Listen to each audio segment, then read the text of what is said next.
జై ఆదోని జిల్లా. మరి ఈరోజు ఆదోని జిల్లా చేయాలని చెప్పి 49వ రోజు హృదయాన్యాయ దీక్ష కొనసాగుతోంది. మరి దానికి మద్దతుగా తిరుమల భారతీయ ఉద్యానవనం సమితి ఆధ్వర్యంలో రెండోసారి ఇది కూర్చోవడం అనేది వారికి ప్రత్యేక ధన్యవాదాలు తెలియజేస్తున్నాం. మరి ఈ దీక్ష ఎంత అవసరం అనేది ఆదోని ప్రజానికం మరియు ఆదోని డివిజన్ ప్రజానికం కూడా ప్రతి ఒక్కరు కూడా ఆలోచించాల్సిన విషయం. కాబట్టి ఆదోనికి జిల్లా అనేది ఇప్పుడు ఆదోని వెంటిలేటర్ల మీద ఉన్నటువంటి పరిస్థితి. దీనికి ఖచ్చితంగా ఆక్సిజన్ అనేది జిల్లా వస్తే తప్ప ఇక్కడ ఎటువంటి మార్పు ఉండదు. చెప్పుకోవడానికి ఆదోని సెకండ్ బాంబే అని చెప్తారు. అలాగే ఆంధ్రప్రదేశ్ ఏర్పడిన తర్వాత సెకండ్ మున్సిపాలిటీ. అలాగే మార్కెట్ యార్డ్లో చూసుకుంటే కూడా పెద్ద మార్కెట్ యార్డ్, అతి పెద్ద మార్కెట్ యార్డ్ అని చెప్పి తెలియజేస్తారు. అలాగే గతంలో తీసుకున్నట్లయితే స్పిన్నింగ్ మిల్లు, అలాగే ఆయిల్ మిల్లు, ఇలాంటి అనేక పరిశ్రమలు కూడా ఉండి సస్యశ్యామలంగా ఉన్నటువంటి పరిస్థితి. మనము ఆదాయాన్ని ఎంత ఎన్కవర్ చేశారంటే, ఎంత మోసం చేస్తున్నారంటే ఇప్పటికీ ఆదోనికి పక్కనే బసాపురం 5 కిలోమీటర్ల కాలువ. గతంలో ఆదోని నుంచి పోవాల్సినటువంటి కాలువని అట్లా తిరుగుతుంటే ఆదోని దూరం కాలువ కూడా నీటిని కూడా దూరం చేసిన పరిస్థితి ఉన్నటువంటి నాయకులు. అలాగే మనము మద్రాసులో ఉన్నప్పుడు మనకి రాజధాని మద్రాసు అన్నారు. అక్కడి నుంచి తీసుకుని వచ్చి విడిపోయిన తర్వాత మరి కర్నూలు అయిన తర్వాత 2 రోజులు కర్నూలులో రాజధాని నుంచి మరి హైదరాబాద్ రాజధాని అన్నారు. మళ్ళీ కొన్నాళ్ళు అక్కడ హైదరాబాద్ని రాజధాని చేసిన తర్వాత మరి అక్కడి నుంచి ఇప్పుడు అమరావతి అన్నారు. ఇట్లా అనేక ప్రాంతాలు రాజధానులు మారుతున్నాయి, అన్నీ మారుతున్నాయి తప్ప ఆదోనిలో ఎటువంటి మార్పులు లేవు. కొన్ని మార్పు చెందాలన్నా, ఆదోనికి మంచి చేయాలనుకున్నా మరి ఇక్కడ రాయలసీమటువంటి ముఖ్యమంత్రులే ఎప్పుడు కూడా అవుతారు. అయినప్పటికీ రాయలసీమకి ఎటువంటి అభివృద్ధి కూడా చేయలేని పరిస్థితి.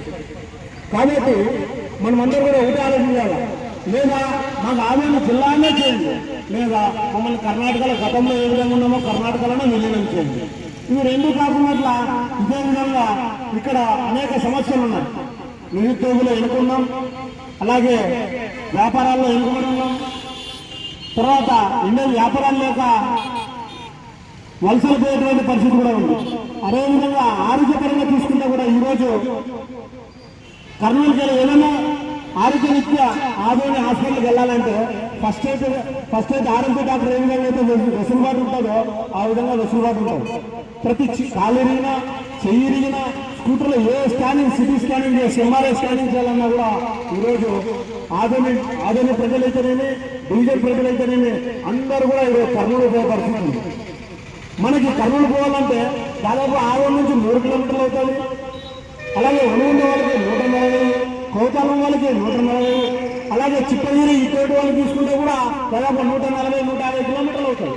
అలాగే ఆరోగ్యరీత్యా ఏదైనా వెళ్ళాలి అంటే భయంగా వెళ్ళాల్సిన పరిస్థితి. దాదాపుగా 3 గంటలుగా అనేక వేలాది ఖర్చు పెట్టాలి. అంబులెన్స్ పెట్టాలంటే 8,000 రూపాయలు పెట్టాలి. నిరుపేద కుటుంబంలో ఏదైనా ఇబ్బంది జరిగితే ఆస్తులు అమ్ముకునే పరిస్థితి. ఎందుకు అంటే ఇక్కడే ఏదైనా వెసులుబాటుగా పెద్ద హాస్పిటల్ ఉంటే, కర్నూలు పోయలేని పరిస్థితి ఉంటే ఇక్కడే చికిత్స పొందేవాళ్ళం. ఈరోజు అంబులెన్స్కి 8,000 రూపాయలు పెట్టాలా, స్కానింగ్లు కానీ లక్షలాది రూపాయలు పెట్టాలా. అన్నీ జరిగితే ఒక మనిషి కుటుంబంలో ఏదైనా అనారోగ్యం జరిగితే వాళ్ళ కుటుంబం నాశనం అయిపోయేంటే సమానం. ఎందుకంటే డబ్బులు లేక ప్రైవేట్ హాస్పిటల్ పోయి అక్కడ స్కానింగ్లు, రిపోర్ట్లు అన్నీ చేసి ఆ మనిషి ఆరోగ్యంగా కావచ్చు, కాకపోవచ్చు. ఇవన్నీ వెనుకబడి చెప్పడానికి మాత్రమే సెకండ్ బాంబే, అతి పెద్ద మార్కెట్ యార్డ్, అతి పెద్ద మున్సిపాలిటీ అని చెప్పుకోవడానికి ఇక్కడ ఎటువంటి వసతులు లేవు. అలాగే ఉద్యోగ వృత్తి కూడా ఈరోజు ఏదన్నా 2 రకాల వలసలు ఉన్నాయి మా డివిజన్ ప్రాంతంలో. చదువుకున్న వ్యక్తి డిగ్రీలు, ఎంబీఏలు, పీజీలు చేసి అనేక రకాలుగా ఉద్యోగాలు వస్తే బెంగళూరుకి, హైదరాబాద్కి వలసలపై కుటుంబానికి దూరంగా ఉంటూ చాలీ జీతంతో బతకాల్సిన పరిస్థితి ఒకటి. చదువుకున్న వాళ్ళ పరిస్థితి ఆ విధంగా ఉంటుంది. అదే చదువు లేని పరిస్థితి వాళ్ళు ఏ విధంగా ఉంటాయంటే వాళ్ళు కూడా వలసలపై కుటుంబం చదువుతో సహా పిల్లజల్లని చదువు మానిపించేసి ఆ చదువుకు ఎందుకంటే ఇక్కడ వదిలిపెట్టి పోలేని పరిస్థితి చిన్నపిల్లలు వాళ్ళు కూడా వెంట తీసుకెళ్ళి అక్కడ పడరాని కష్టాలనే పడుతూ గుడారాలు వేసుకొని ఏదైనా బేల్దారి పనికో పత్తి తెంపకో పోతారు. ఇక్కడ విజయవాడకు కానీ అలాగే బేల్దారి పని బెంగళూరు హైదరాబాద్ పోయి అనేక రకాల ఇబ్బందులు పడతారు. కుటుంబాన్ని తీసుకెళ్ళి ఆ చలికి ఈ విధంగా పోయి అక్కడ ఇబ్బంది పడుతూ ఇవన్నీ వెనుకబడతారు. ఒకవేళ చెల్లించుకోవాలంటే విద్య కోసం విజయవాడ పంపించే పరిస్థితి, హైదరాబాద్ పంపించే పరిస్థితి, తిరుపతి పంపించే పరిస్థితి. ఈ రకంగా చదువు కోసము బయటికి పోవాల్సినదే, వైద్యం కోసము బయటికి పోవాల్సినదే, ఉపాధి కోసము బయటికి పోవాల్సినదే. మరి చెప్పుకోవడానికి మాత్రమే సెకండ్ బాంబే, పెద్ద మార్కెట్ యార్డు ఇవన్నీ ఉన్నాయి. ఇవన్నీ నాయకులు కూడా ఆలోచించి ఈ ప్రభుత్వం గత ప్రభుత్వం కావచ్చు, ఈ ప్రభుత్వం కావచ్చు, ఏదైనా ఆదాయ ప్రజలు మంచి చేయదలుచుకుంటే మరి చంద్రబాబు నాయుడు గారు కానీ అలాగే మరి డిప్యూటీ సీఎం పవన్ కళ్యాణ్ గారు కానీ లోకేష్ గారు కానీ కూటమి ప్రభుత్వం వాళ్ళు ఆదోనికి కర్నూలు జిల్లాకి ఏదైనా మంచి చేయదలుచుకుంటే ఆదోని జిల్లా చేస్తే తప్ప ఇక్కడ అభివృద్ధి చెందదు, భవిష్యత్తు ఉండదు. పిల్లల భవిష్యత్తు ఏదైనా చదువు కూడా బాగుండాలంటే దయచేసి ఇక్కడ ప్రజానికం కూడా ఆలోచించాల్సిన అవసరం ఉంది. ఎందుకంటే అంటే గతంలో మనం అనేక ఉద్యమాలు చేసినాం. ఈ ఉద్యమాన్ని మనం ఇప్పుడు కాకపోతే ఇంకెప్పుడు ఆదోని జిల్లాగా సాధించుకోవాలని చెప్పి ప్రజలందరూ కూడా ఆలోచించాల్సి ఉంది. ఈరోజు 49వ రోజు జరుగుతోంది. గతంలో 46 రోజులు చేసినాం. భవిష్యత్తులో ఎంత ఉద్యమైనా చేస్తాం.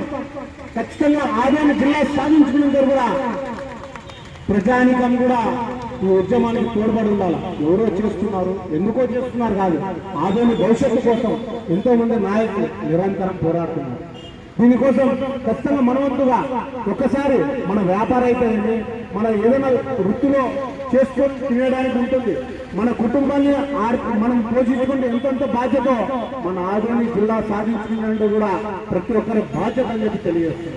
ఎందుకంటే అంటే ఇక్కడ మార్పు చెందాలన్నా ప్రతి ఒక్కటి రావాలన్నా మనకి ఆదోని జిల్లా సాధించుకుంటే తప్ప ఇంకోటి పని లేదు.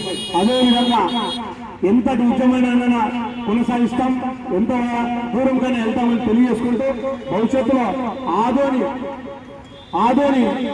ప్రజలు మాత్రమే కాదు, ఆదోని డివిజన్లో ఉన్నటువంటి ప్రతి ఒక్క నియోజకవర్గం, మంత్రాలయం అయితేనేమి, ఎమ్మెల్యూరు అయితేనేమి, పత్తికొండ, ఆలూరు ప్రజలు కూడా ఆదోనికి జిల్లా కోసం నిరంతరం కూడా పోరాటం చేయాల్సిన అవసరం ఉంది.